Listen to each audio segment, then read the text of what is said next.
पूरा जो टॉपिक है वो वीडियो के अंदर आ नहीं पाएगा। तो स्टार्ट करते हैं इन्वायरमेंट। देखिए, इन्वायरमेंट किसे कहते हैं? पर्यावरण। पर्यावरण हमारे चारों तरफ, हमारे आसपास जहाँ पर भी हम देखते हैं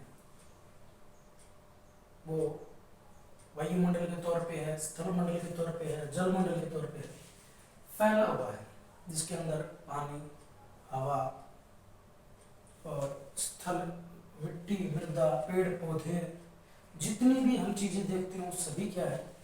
वो पर्यावरण का हिस्सा है, हमारे इन्वायरमेंट का हिस्सा है। ठीक है। इसके अंदर दो चीजें आ जाएंगी, एक आ जाएगी बायोटिक, एक आ जाएगी एबायोटिक। ठीक है। अब उसके बारे में बात करते हैं पर्यावरण। अब पर्यावरण के घटक कौन कौन से हैं, कंपोनेंट्स कौन कौन से हैं? ठीक है। और उसको कितने भागों में बांटा जाता है? तो कंपोनेंट्स ऑफ इन्वायरमेंट, इसके दो मेन हैं, नेचुरल प्राकृतिक और ह्यूमन मेड मानव निर्मित। वे चीजें जो मानव ने बनाई है वो इसके अंदर है। नेचुरल, जो नेचुरल ने बनाई है, प्रकृति के द्वारा निर्मित है, वे सारी चीजें इसके अंदर समाहित होंगी। अब नेचुरल के अंदर सबसे पहले हम देखें, सबसे पहले हमारा आ जाएगा एटमॉस्फेयर, यानी वायुमंडल। एटमॉस्फेयर क्या है? ग्रेविटी के कारण जो एयर्स की अलग अलग लेयर्स हैं वो पृथ्वी के साथ चिपकी हुई है। इसके बाद आ जाएगा हमारा जलमंडल। अब जलमंडल के अंदर क्या आ जाएगी? नदियां आ जाएंगी, विभिन्न प्रकार की रिवर्स। इसके अंदर आ जाएंगे आपके ओशियंस, सी और ग्लेशियर्स। ये सारे के सारे जो हिम के रूप में जमे हुए हैं वो जलमंडल का हिस्सा हो जाएंगे। इसके बाद देखते हैं स्थल मंडल। स्थल मंडल के अंदर सारे के सारे स्थलीय भाग आ जाएंगे। अब देखें हम तो पृथ्वी के ऊपर, अर्थ के ऊपर क्या है? 71% तो क्या है हमारे पास? वाटर है। और अगर हम देखें लिथोस्फीयर के अंदर, स्थल मंडल के अंदर, तो वो कितना है? 29%। 29% हमारे पास क्या है? स्थलीय भाग है। ठीक। अब स्थल मंडल के अंदर कौन सा आ जाएगा? आपकी माउंटेन्स आ जाएंगे, प्लेट्यूज आ जाएंगे, इसके अलावा प्लेन्स, और जितनी भी आकृतियां बनी हुई हैं, जितने भी लैंडफॉर्म्स बने हुए हैं, वो सारे के सारे इसके अंदर आ जाएंगे, हमारे लिथोस्फीयर के अंदर। अब इसके दूसरे भाग के बारे में बात करते हैं, इन्वायरमेंट के घटक के बारे में। तो दूसरा भाग है इसका, है ह्यूमन मेड। ह्यूमन मेड यानी मानव निर्मित। ये कौन सा था हमारा? प्राकृतिक। ये कौन सा है? मानव निर्मित, जिसका निर्माण मानव ने किया है, ह्यूमन के द्वारा है। मानव ने कौन कौन सी चीजों का निर्माण किया है? उसके अंदर आ जाएगा हमारी बिल्डिंग्स, जितने भी मकान का निर्माण किया है। इसके अलावा है पार्क्स, जो हमारे पार्क का निर्माण किया है। ब्रिजेज, पुल मानव के द्वारा निर्मित है। रोड्स, सड़कें हैं। इंडस्ट्रीज हैं, मस्जिद है, मिनमेंट्स हैं, मस्जिदों का निर्माण किया है, टेम्पल्स का निर्माण किया है। इसके अंदर जितने भी कल्चरल फीचर्स हैं जो ह्यूमन मेड है, मानव के द्वारा निर्मित है, सारे के सारे किसके अंदर आ जाएंगे? इसी के अंदर आ जाएंगे, ह्यूमन मेड में, मानव निर्मित में। अब इसके बाद हम देखें तो इसका एक अलग हिस्सा और है, इसी का एक अलग भाग है, क्योंकि मानव और पृथ्वी दोनों आपस में जुड़े हुए हैं और ये इंटरेक्शन करते हैं, और इनकी इंटरेक्शन से ही सारी चीजों का निर्माण हो रहा है। ठीक है। अब ह्यूमन के अंदर कौन सा, इसका तीसरा हिस्सा आ जाएगा ह्यूमन। ह्यूमन के अंदर कौन सी चीजें आ जाएंगे हमारी? इंडिविजुअल आ जाएगा, यानी व्यक्तिगत, एक व्यक्ति। फैमिलीज आएंगी, परिवार आ जाएगा इसके अंदर। संयुक्त परिवार आ जाएगा और एकल परिवार आ जाएगा। संयुक्त यानी जिसके अंदर कई परिवार हैं और वो आपस में मिलकर रह रहे हैं, वो इसके अंदर आ जाएंगे। एकल परिवार जिसके अंदर माता पिता और उनके बच्चे, सिर्फ वही इसके अंदर सम्मिलित होंगे। कम्युनिटी, समुदाय आ जाएंगे, अलग अलग जाति धर्म के समुदाय इसके अंदर आ जाएंगे। ठीक है। वो हो सकता है हमारा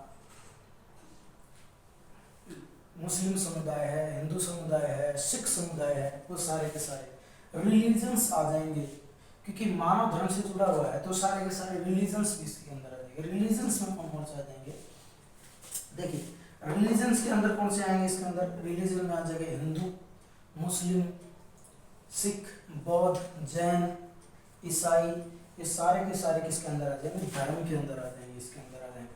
फिर इसके बाद में आ जाएंगे एजुकेशनल, शैक्षणिक, शैक्षणिक भी इसी के अंदर आएंगे। जितने भी सारे शैक्षणिक संस्थान जहाँ से भी शिक्षा प्राप्त करता है मनुष्य, वो सारे के सारी चीजें इसके अंदर आ जाएंगी, ह्यूमन के अंदर आएंगी। इसके बाद देखिए इकोनॉमिक, इकोनॉमिक यानी आर्थिक। अब मनुष्य क्या करता है, अपने भरण पोषण के लिए, अपना जीवन यापन करने के लिए क्या करेगा, वो कोई ना कोई इकोनॉमिक एक्टिविटीज करेगा। वो प्राइमरी कर सकता है, सेकेंडरी एक्टिविटीज कर सकता है, वो टर्सरी एक्टिविटीज कर सकता है। अब प्राइमरी में कौन सा आ जाएगा, एग्रीकल्चर करेगा, वो फिशिंग करेगा, ठीक है, माइनिंग करेगा, वो सारे के सारे क्या आ जाएंगे, प्राइमरी में आ जाएगा। सेकेंडरी में कौन सा आ जाएगा, कोई इंडस्ट्रीज लगा रहा है, इंडस्ट्रीज में कोई प्रोडक्ट का मैन्युफैक्चरिंग कर रहा है, वो सारे के सारे सेकेंडरी में आ जाएंगे। टर्सरी में कौन सा आ जाएंगे, टर्सरी में कोई भी किसी भी प्रकार की वो सेवाएं दे रहा है, सारी की सारी सेवाएं, सेवाएं किसके अंदर आ जाएंगी, हमारी टर्सरी तीर्थ क्रियाकलाप के अंदर, वो सारे के सारे इकोनॉमिक एक्टिविटीज। पॉलिटिकल सॉल्यूशंस हैं, सिचुएशंस हैं, जितने भी राजनीतिक। अब मनुष्य क्या करेगा, वो राजनीतिक क्रियाएं भी करेगा, वो सारी की सारी चीजें किसके अंदर आ जाएंगी, हमारी ह्यूमन के अंदर। तो ये है हमारा पहला चैप्टर, इन्वायरमेंट। इन्वायरमेंट के साथ मनुष्य प्रत्यक्ष रूप से जुड़ा हुआ है। ये दोनों इंटरेक्शन करेंगे और इफेक्ट डालेंगे प्रत्यक्ष रूप से एक दूसरे के ऊपर। अब उससे ये क्या करेंगे, अलग अलग चीजों का निर्माण कर रहे हैं। अब मनुष्य जब इन्वायरमेंट के साथ इंटरेक्शन करेगा तो उसके स्वरूप ही इन चीजों का, इन्वायरमेंट से उठा करके इन चीजों का सब निर्माण करेगा। चाहे वो बिल्डिंग्स है, पार्क्स है, ब्रिज है, रोड्स है, मोन्यूमेंट्स हैं, इंडस्ट्री, इन सब का निर्माण कहाँ से किया उसने, इन्वायरमेंट से। क्योंकि रॉ मटेरियल कहाँ से है, सारा वो इन्वायरमेंट से है, ठीक है। इसके अलावा नेचुरल जो है वो प्राकृतिक, वो प्रकृतियों का निर्माण कर रही है सब, ठीक है। प्रकृति उनको मैन्युफैक्चरिंग करेगी, अपने आप बनाएगी समय के साथ, अलग अलग प्रोसेस के साथ, ठीक है। जिसके अंदर तीन चीजें हम समाहित करेंगे। उसके अंदर हम जाए एटमॉस्फेयर। अब एटमॉस्फेयर क्या है, ये मैंने पहले बात की है।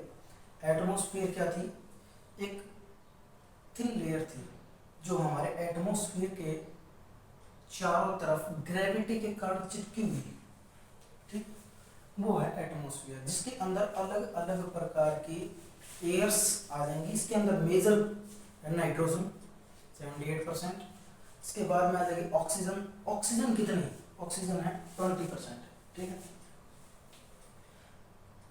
और भी है मेजर, कार्बन डाइऑक्साइड, आर्गन है, नियॉन है, क्रिप्टॉन है, ये अनेक गैस हैं। इसके अलावा इसके अंदर डस्ट पार्टिकल्स मिल जाएंगे, इसके अंदर इसके वाटर वेपर्स मिल जाएंगे, जलवाष्प जो वायुमंडल का जो अंदर मौजूद रहते हैं।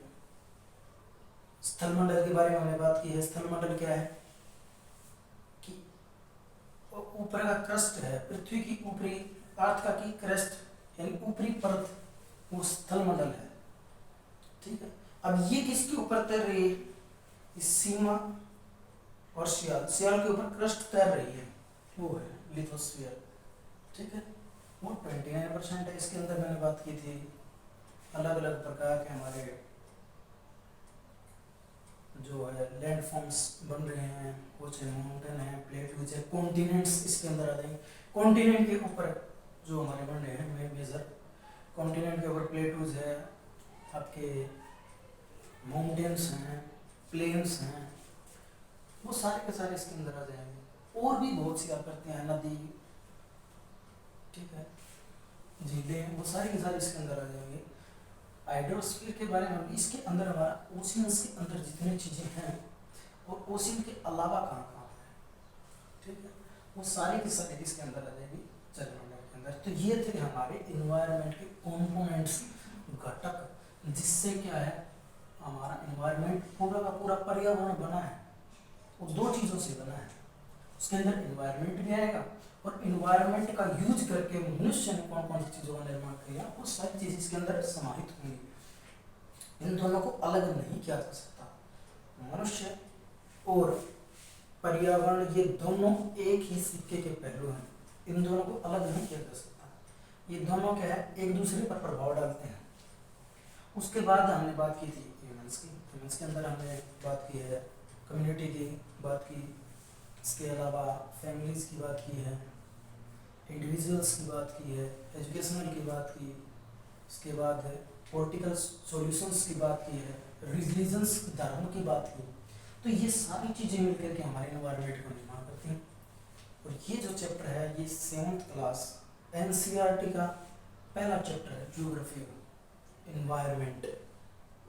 ठीक है, इसकी जो डेफिनेशंस है वो हम नेक्स्ट वीडियो में डालूंगा, सारे की सारी जो इसकी डेफिनेशंस मेन बनते हैं। ये हमारा नॉर्मली मोटी मोटी चीज़ मेन जो चीज़ें हैं वो सारा का पूरा चैप्टर का हिस्सा है। ज्योग्राफी का जो 7 चैप्टर है उसको पूरा का पूरा सार है।